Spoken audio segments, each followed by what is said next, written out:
Meus irmãos, paz do Senhor Jesus para todos, boa tarde, tudo bem com vocês? Acredito que esteja tudo na paz, a glória de Deus, né? E não tenho nada para fazer agora, nessa tarde, e por mais que a gente tenha que estar em constante vigilância, né? Em oração, em leitura da palavra, e fazer o que a gente mais gosta para o reino de Deus, né? No meu caso, é falar do amor de Deus, falar da palavra do Senhor, né? Eu deixei aqui uma pergunta nesse vídeo aí, para os irmãos me responderem o que acham, né? Será que nós vamos poder ver nossos familiares no céu, reconhecendo eles, nos alegrando com eles? Em outras palavras, nós podemos matar a saudade com os nossos entes queridos que morreram? O que os irmãos acham? Sim ou não? Ou não sabem, né? Esse vídeo vai para o YouTube também, no canal meu Verdade Pouco Faladas, né? E eu vou enviar ele também com essa pergunta: será que vamos poder ver nossos familiares que morreram no céu? Vamos poder matar a saudade deles? Se sim, nos confortaria bastante, né? De poder abraçar aqueles que já morreram. No meu caso, duas pessoas que eu amava muito morreram, que era minha avó e minha bisavó, né? Se forem salvos em Cristo os que morreram, vamos poder ver eles no céu? Se os irmãos acham que sim, responda aí no comentário. Outros que não, outros não sabem, né? E enquanto nisso, eu quero dar dois avisos apenas, né? Primeiro aviso, desculpe se eu for enfadonho, mas eu tenho que anunciar. Como é que os irmãos vão saber se eu não anunciar, né? Os irmãos já conhecem muito bem, né? Antes de eu falar sobre o livro, os que estão entrando agora aí, eu vou fazer a mesma pergunta: nós vamos poder ver os nossos familiares no céu e reconhecê-los eles? Vamos poder matar a saudade dos nossos entes queridos no céu? Sim ou não sabe? Comente aí, por favor. Esse livro aqui os irmãos já conhecem. Graças a Deus tem ido já em 3 estados. Eu tenho enviado eles. É o primeiro livro meu, tá? Primeiro de muitos, se Deus assim permitir. Passo a passo de uma vida cristã, tá bom? Se você quer este livro, peça aqui no comentário que eu vou te procurar, vou conversar com você como enviar para você. Também eu quero dar o segundo aviso, né? Para a glória do Senhor Jesus Cristo, dia 25 de janeiro de 2020, que nós estamos muito próximo, 11 dias, vai ser o meu lançamento do meu livro, para a glória de Deus, amém? Se você que mora em Rondonópolis, Mato Grosso, quiser participar, és muito bem-vindo, amém? Se você não puder participar, eu peço que você compre um livro, tá? Que era para divulgar o reino de Deus. Pois bem, vamos poder ver os nossos familiares no céu? Responda aí se sim ou não, ou se nós vamos reconhecer eles, ou se nós não vamos reconhecer. Enquanto os irmãos vão respondendo, eu vou preparar um contexto da palavra em 1 Coríntios capítulo 13, se você puder abrir na sua casa, onde você estiver. Se não, medite. 1 Coríntios capítulo 13, versículo 12, está escrito assim: porque agora vemos como por um espelho, em enigma, mas então veremos face a face. Agora conheço em parte, mas então conhecerei como também sou conhecido. O que o apóstolo Paulo está abordando aqui? O que o apóstolo Paulo está abordando aqui? Quando se trata de um ensinamento para a igreja de Corinto, ele deixa bem claro algo que nos motiva muito a nos alegrar. Só com esse incentivo que ele nos diz. Ele nos disse que, se tratando dos dons transitórios e também do amor e graças, elas são eternas, né? Tudo que o Senhor nos der, se tratando dele, é eterno. A vida que nós vamos ter no céu não vai ser em parte. Nós não vamos desfrutar de pouca alegria, de pouca unção de Deus, presença de Deus. Nós não vamos desfrutar de coisas em secreto. Não, tudo vai ser revelado para nós no céu. Da mesma forma que nós achamos que nós nos conhecemos, nós vamos conhecer uns aos outros por completo. Você vai ter o prazer de olhar cada irmão, cada santo de Deus e se desfrutar da mesma alegria, da mesma presença que ele tem com Deus. Quando o apóstolo Paulo diz aqui em 1 Coríntios capítulo 13, versículo 12, que nós vamos ver face a face. Isso aqui se trata de Deus e se trata também dos mistérios de Deus. Então todos aqueles que forem salvos por Cristo, eu particularmente creio, através deste contexto aqui, que eu não vou ver nada por enigma, eu não vou ver nada pela metade, eu vou desfrutar dos prazeres celestiais. Dentro deste contexto, abrimos um parênteses para entender que a nossa família, o amor que nós temos para com os nossos, não é pecado, irmãos, né? Quando a gente ama de verdade a nossa família, quando a gente quer dar até a nossa vida pelos nossos, nós temos essa graça de Deus. O amor é de Deus. Você lembra que em 1 Coríntios capítulo 13, nós já estamos aqui no capítulo 13, né? Vai dizer assim, ó, agora, versículo 13 também, agora permanece estes três, a fé, a esperança e o amor, mas o maior deles é o amor. Por que o maior deles é o amor? Porque o amor não é pecado, e o amor vamos ter eterno, amém? Eterno. Quando o apóstolo Paulo nos deixa essa exposição da mensagem, nos faz entender que muitas coisas que para nós hoje é dificultoso, lá no céu vai ser tudo claro, tudo esclarecido. Pois bem, vamos poder ver a nossa família no céu, meus irmãos? Será que vamos poder? É uma curiosidade, acredito que todos os irmãos, e eu aprendi dentro da palavra de Deus que sim, nós vamos ter esse gozo daqueles que morarem nas mansões celestiais, no gozo eterno com Deus. Vamos poder ver os nossos entes queridos. Gênesis 25, versículo 8. Glória a Deus. Abraão expirou, morrendo em boa velhice, velho e farto de dias, e foi congregado ao seu povo. E foi congregado ao seu povo. Olha aqui. O hebraico significa gava, exalar, expirar e morrer. No caso de Abraão, é usado na passagem acima do Antigo Testamento. O grego para espírito é pneuma. Em outras passagens, a palavra do epikneo e episucho, expirar. A palavra espírito sempre se refere à alma imortal ou ao espírito do homem, o convidado ou que habita o corpo. Na morte física, o homem interior deixa o homem exterior e somente o corpo físico sem vida, né? Tiago capítulo 2, versículo 26 também vai falar sobre isso, imortalidade do corpo e alma. Quando Abraão, em Gênesis 25, versículo 8, Moisés trata que ele foi congregado com os antepassados, eu acredito que Abraão foi a sua alma para com os salvos, até mesmo dos parentes seus, né?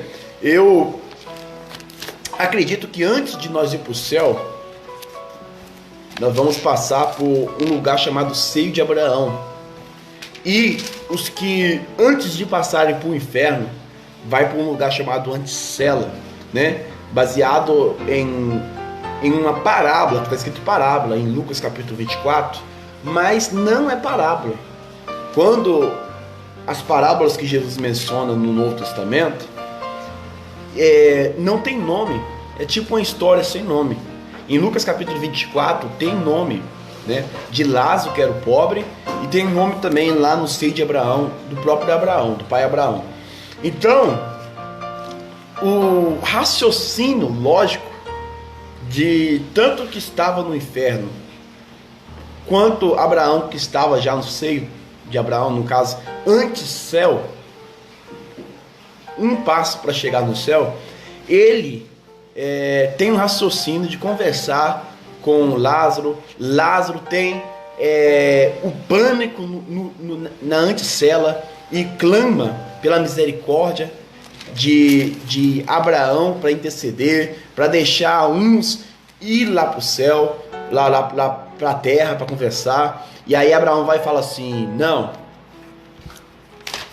não vai, tem profetas lá, você também foi avisado, você está aqui. Eles, se eles quiserem servir a Deus, para não cair aqui no anticela, para não ir para o inferno, eles têm que ser avisados pelos profetas, e os profetas têm que pregar para eles, e eles aceitar o evangelho, no caso, né? Olha para você ver aqui, olha,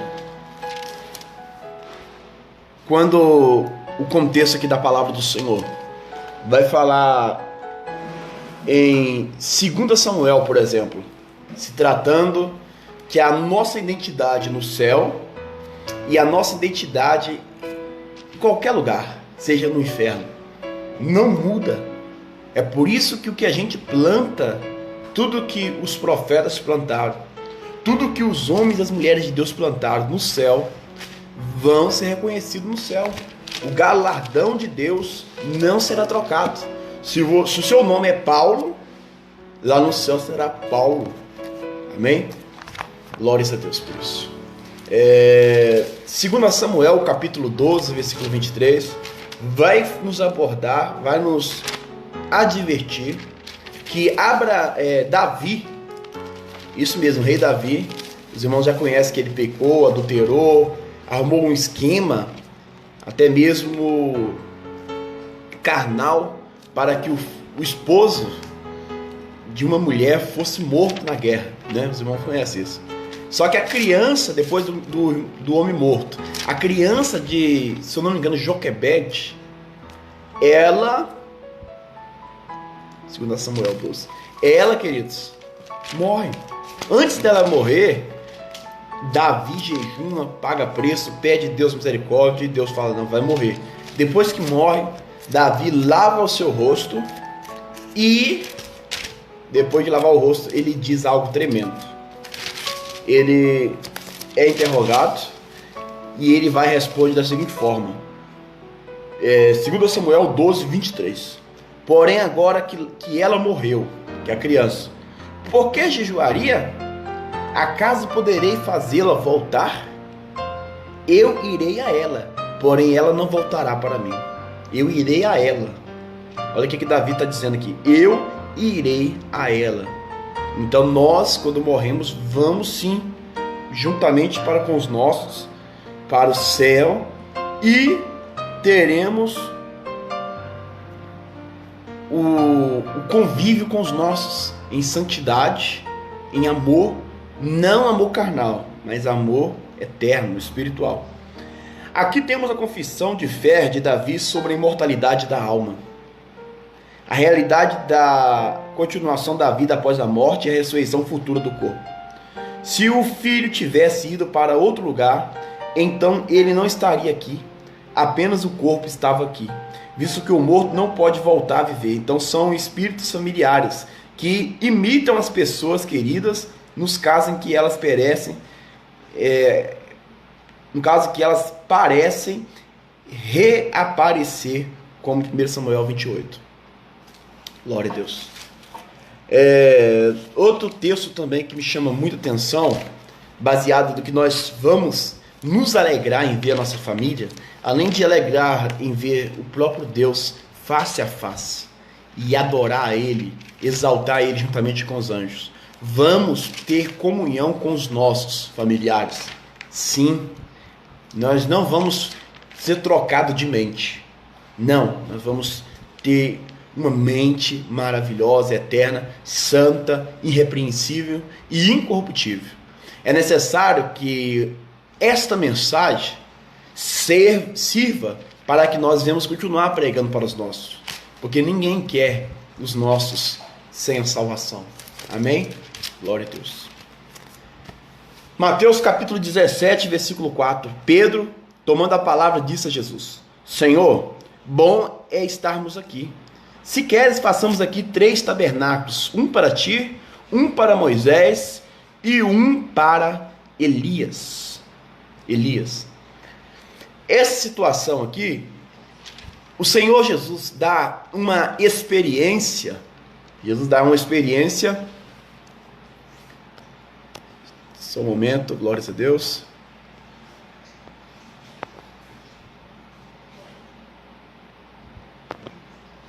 O missionário Elcio está aí, né? Jesus dá uma experiência de transfiguração para os seus discípulos. Amém? E ele pega 9 discípulos, separa eles e pega os 3 íntimos e leva para um monte. Lá, Pedro, Tiago e João, ele mostra que ele era o próprio Deus. Ele se transfigura, o seu corpo é um corpo glorificado, e aí ele se resplandece, e a Bíblia menciona que Deus fala com Jesus, Pai e o Filho, e Elias aparece 700 anos antes de Jesus. E Moisés, 1.500 anos, cerca de 1.500 anos antes de Jesus, aparece. A identidade deles é a mesma do céu. O irmão Elcio, se o irmão concordar, qualquer irmão que está assistindo, se você vai poder ver os seus entes queridos no céu, comente aí embaixo. Se você acha que não, se você não sabe, comente aí embaixo. Nós estamos tratando deste contexto, amém? E em Mateus capítulo 17, versículo 4, vai falar desse fenômeno maravilhoso, sobrenatural da parte de Deus, que Deus dá experiência para esses 3 discípulos. E Pedro olha para os 2 que aparecem do lado de Jesus e fala: esse é Elias e esse é Moisés. Glória a Deus. A identidade é a mesma. O que eles plantaram na terra, eles estão colhendo eternamente no céu, em santidade, em amor. Nós vamos ver a nossa família no céu, os salvos. Não tem como nós acreditarmos que não vamos ver, sendo que é algo de amor, algo de complemento. É um complemento. Olha, observe também no livro de Evangelho escrito por Lucas, capítulo 13, versículo 28 e 29. Glória a Deus. Lucas, capítulo 13, versículo 28 e 29. Ali haverá choro e ranger de dentes, no caso se tratando do Tártaro, do inferno. Quando vides Abraão, Isaque e Jacó e todos os profetas no reino de Deus, e vós lançados fora. Amém? E vós lançados fora. Só que falou do inferno para aqueles que não querem a salvação em Cristo, né? Mas aqui no versículo 28 vai falar que as pessoas vão chorar amargamente, ser tormentadas, e um dos motivos será porque não vão estar com Abraão, Isaque e Jacó e todos os profetas no reino de Deus. Glória a Deus. Não vão estar. Não tem sentido de nós acreditarmos que os homens de Deus, as mulheres de Deus, lá no céu vão morrer ou não vão trocar de identidade. Não, nós vamos reconhecer as suas obras, vamos maravilhar. Maravilhar. Quem dera eu e você tivesse o desejo de fazer um nome não para nos exaltarmos, uma fama não para nos exaltarmos, mas uma fama de servo de Deus. Uma pessoa que fez muito para o Senhor. Amém? Então, nós vamos assentar na mesa. Olha o versículo 29. Lucas capítulo 13, versículo 29. E virão do oriente, do ocidente, do norte e do sul, e se assentarão à mesa no reino de Deus. Glória a Deus. A cidade de Jerusalém, a nova Jerusalém, nós vamos vir dos 4 cantos para congregar com os santos homens de Deus, para adorar o Senhor, para nos alegrar uns com os outros. Amém? Eu acredito que nós vamos ter muita coisa para fazer no céu, muita coisa. Mas no mais, dentro do que eu abordei aqui de alguns textos, você tem que estar preparado para ir para o céu. A sua família tem que estar preparada para ir para o céu. Se com a tua boca confessares a Jesus e em teu coração creres que Jesus ressuscitou dos mortos, serás salvo. Nós vamos nos alegrar uns com os outros no céu. Mas eu li para os irmãos em Lucas capítulo 13 que muitos vão chorar amargamente. Além de estar com os demônios no inferno, Satanás no inferno, vão chorar porque perderam a oportunidade de ir para o céu. Amém? Já observaram quão sofrimento é aquele rico que foi para a Anticela? E ele diz assim que precisava de pelo menos um molhado no dedo para molhar a sua boca. Por favor, medite nisso. Anseie em morar com os seus no céu. Anseie em morar com Jesus no céu e com os profetas. Paz do Senhor.